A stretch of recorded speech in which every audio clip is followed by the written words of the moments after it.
Hello, hello. Welcome, everyone. Got episode 3 today. Thanks for joining us on LinkedIn, all the different channels we're on, destinations. Hope everyone's having a good Wednesday. Get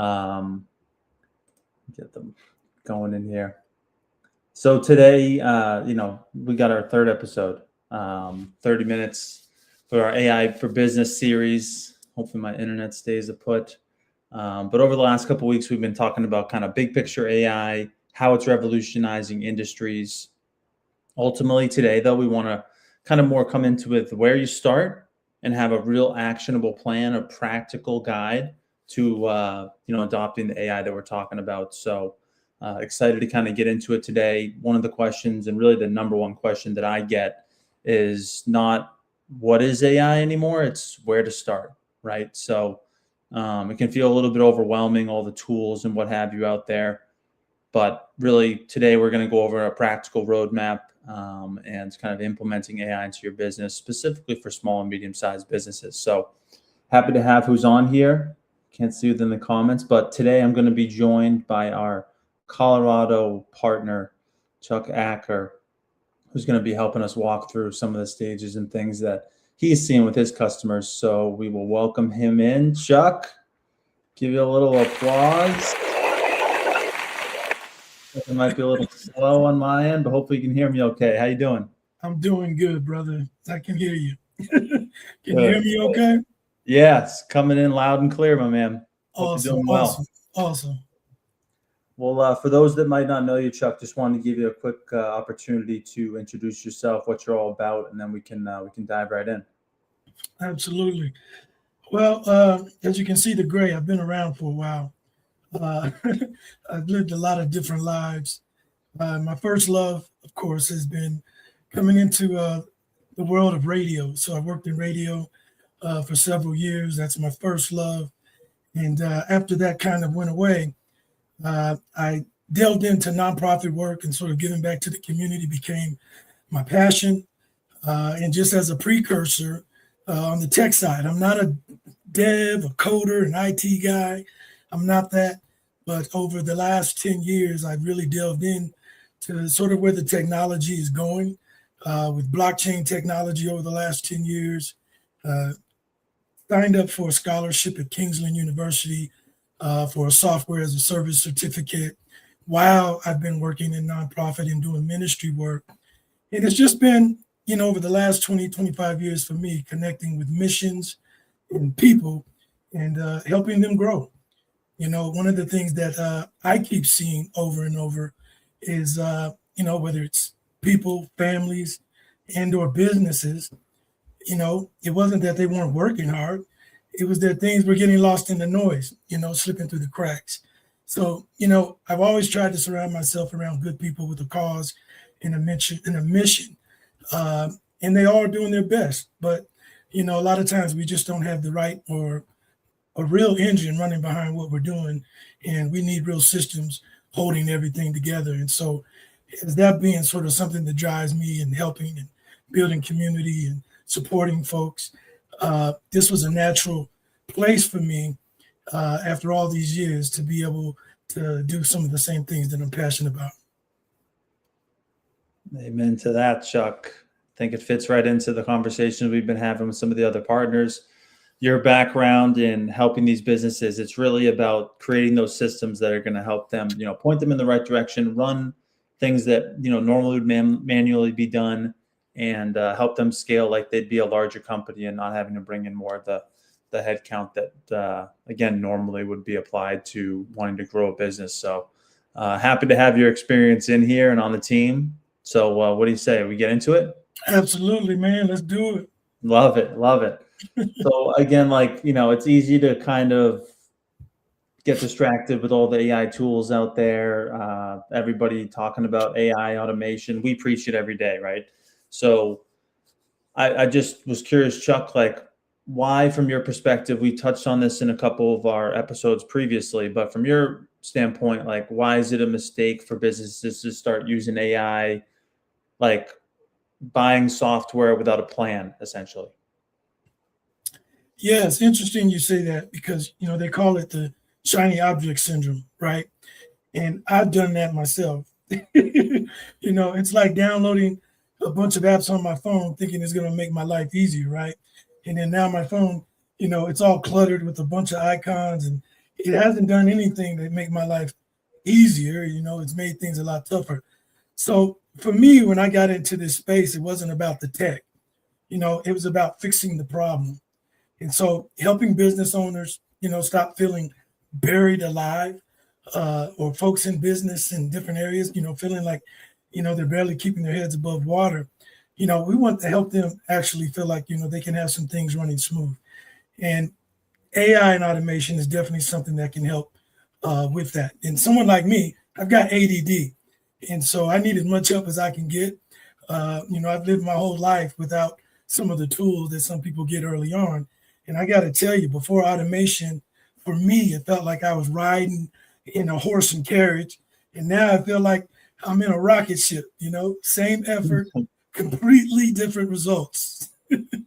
There you go. Yeah, man. Of all those apps, you get this a bunch, just a wave of notifications, and you can't keep up with. It's the same kind of thing, like bringing in these shiny objects that you discussed or brought up. I think it really applies to the things that we talk about here, like just simplifying things, but ultimately streamlining those processes that are already being done, but just to make it more time efficient, cost efficient, you name it. So, yeah, no, excited to hear you say that, because again, that can be very applicable to a lot of these business owners that we work with. And I just like if we start with the problem, like how should business owners identify where AI can actually help?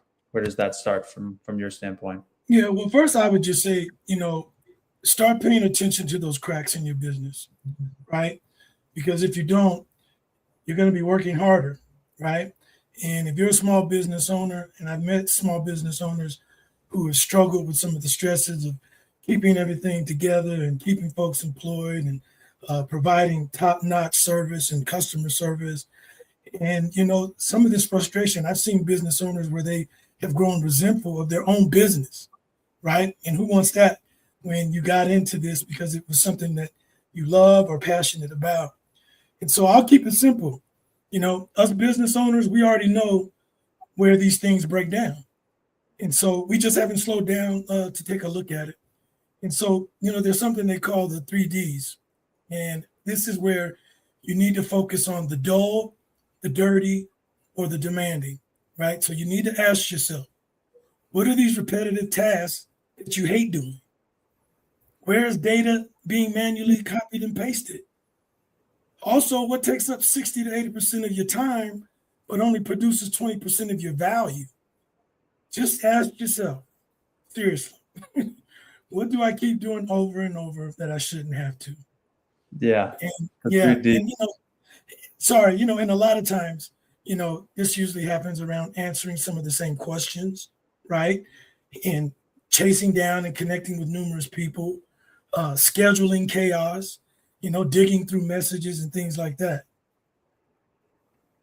Yeah, no, thanks for those examples, Chuck. I mean, it's something Jerry brought up last week too, like the cost and the value related to some of these things and these processes within the businesses that we speak with, like having that be aligned. It's hard to take a step back. People, a lot of these businesses have been running a certain way for a long time. It's really hard to see the possibilities when you can't really slow down and do something like, I know again we'll point to, but we'll share again on this channel the business audits that Dimitri was just putting in there for us. Make sure to put Chuck's in there as well. But that's an opportunity, we guys, you can visit our page and see and start the process of at least identifying those bottlenecks, the things that slow you down, those triple Ds, and they add into cost, right? We'll add it. Here's and I just wanted to add on that, because we get busy. And so if you're a small business or you're a business owner, a lot of times we're doing all of these things I just mentioned, staying busy, but sometimes busy doing not much, right? Not realizing that there is a problem. Can you imagine, there's realtors out there, texting the same information 20 times a day. You don't have to do that. If you're answering the same pricing questions Stop it.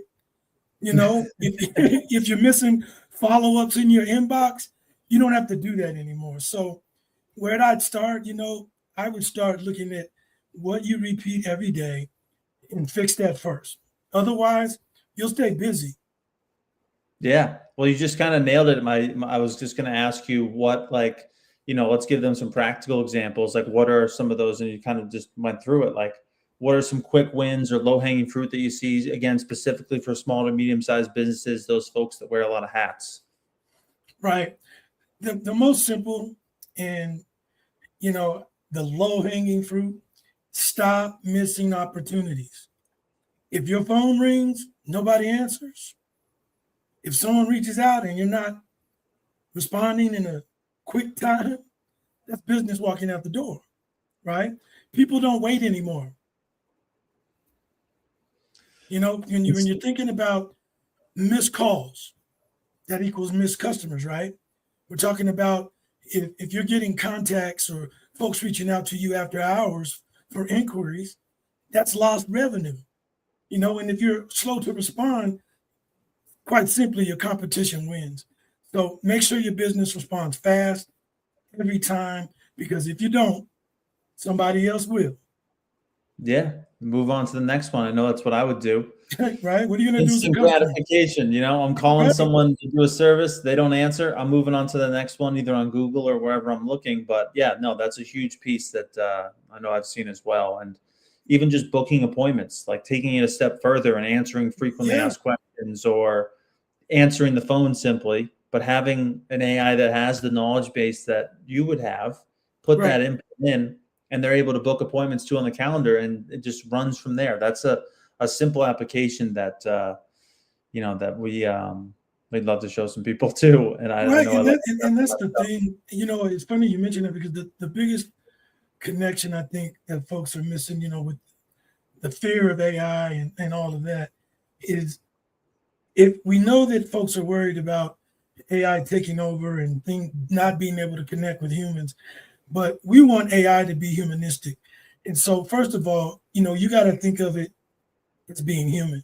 If you're an HVAC guy or HVAC gal and you own a business, uh, you need to put yourself in the customer's shoes. I know for me, if my hot water heater goes out, I'm trying to get someone here as soon as possible in my house. So humanness is a big part of this, and we'll touch on that in a second as well, because I just think that's really important, because there is a lot of fear out there, but there's some workarounds around that, and there's information that folks need to know, that this thing is changing so fast, but we're going to have to change with it, and we have to be aware of some things. Yeah, no, appreciate that, Chuck. I mean, it's still the amplification of what how we've operated in the past, right? It's coming in so fast and so quick. That's part of what we touched on in the beginning. It becomes very overwhelming, all this information and overload of having to use AI and automation, but just taking a breath and taking a step back, understanding your business and the processes. Again, that's why we always offer this business audit for free, is just to have you and the team go through how you work throughout the day. And that kind of leads to like my next question on this, is that, like, okay, we've talked about like answering calls and things that may be a little external. Like, what about like internal operations? How could a business leverage to kind of get through the workday faster, but but efficiently as well? Yeah, the easiest thing to do, and this one really changed my world, and that's meeting notes.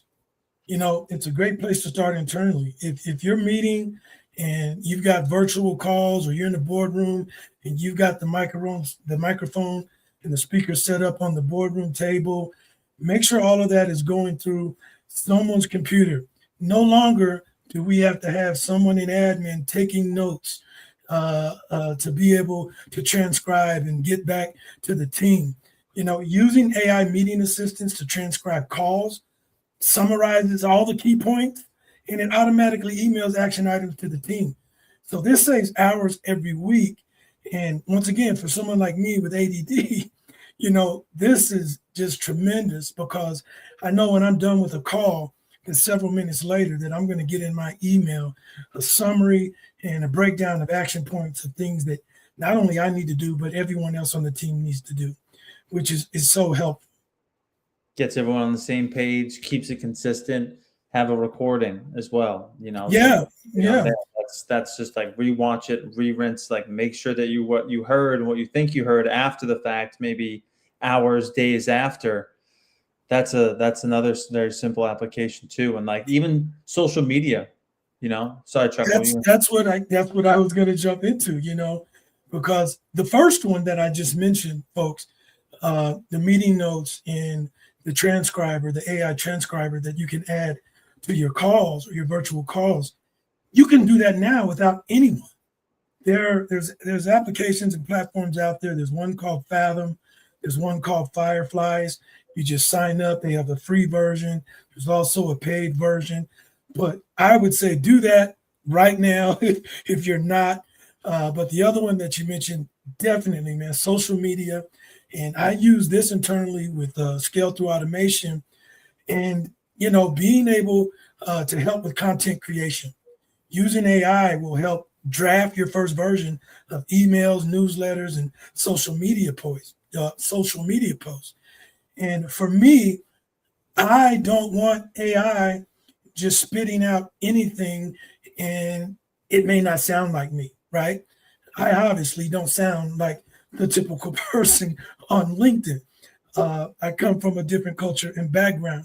And so I would rather that AI turn those into my voice, my tone, my vernacular, so that folks aren't thinking that I'm trying to be something that I'm not. It's so obvious right now that we see folks that are using AI in their posts. But the challenge now is being able, and this is that humanistic piece, right? Working with AI to the point where it knows you well enough and it's able to project who and what you're about to everyone else that is out there. And it's funny, I mentioned that I was in blockchain technology. There's this term called HODL, HODL, which stands for those of you that know anything about crypto and blockchain. That means to hold on to your crypto, don't sell them before the prices go up. But there's a term called HITL, HITL, and that stands for human in the loop. And you want to always have someone that's going to be able to step in. Like when I have AI create my post, I make sure that there is a stopping point where it comes to me in an email where I go over that post. I change any verbiage. I can change any images, make sure that it sounds like me. And then I can send that out feeling good that, you know what, you're hearing from Chuck himself. So the governance is very important. Yeah, cut out for a second. It's more of like the amplification of, again, kind of helping you get these done quicker, right? Like it's not going to change the persona of who you are. There is some manual interactions, and you want there to be, but that's going to help with getting more of these out. You don't. I'm sorry, you're breaking up, brother.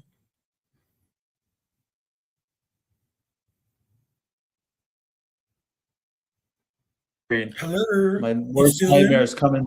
My I'm worst sorry, nightmare is man. coming. You're breaking up quite a You hear bit now. me? You hear me? I didn't hear anything you said for the last 30 seconds. I wasn't saying much. I had a black screen on. We're back though. We're back though, right? Back. Oh man, it's the rain or something. It's been good so far, but yeah, no, Chuck, what I was saying is I appreciate you mentioning that, because there always is a human aspect to this. Like it's not just going to completely take over operations. I mean, some of the processes that we've talked about in weeks past, and for those that are on today, if you haven't seen those, you can look at the recordings on my page, but those are really rules based. So once you have something, with your CPA or HVAC of handling like payroll and stuff like that, that's more of overseeing. Same idea here, but it's very rules based. Like the creative part of it is something that you definitely want to monitor. It needs to know your tone, your style, how you want to come across, just like you mentioned, Chuck. And that's the piece where, yeah, you still want to be involved, and you should be, but ultimately it's going to help with the speed of how these are going to come out, assist in creating ideas too. And that's kind of where we can kind of, you know, identify some areas outside of just the rules-based processes within your business to help amplify how you want to be viewed online. We're all online now. looking at people's websites, reviews. I know anywhere we look, my wife's looking at reviews. It's just want to create the idea.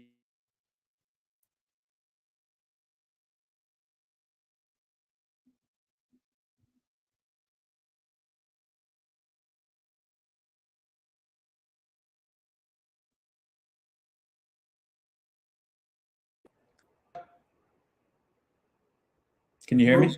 No, didn't hear anything for the last 30 seconds again.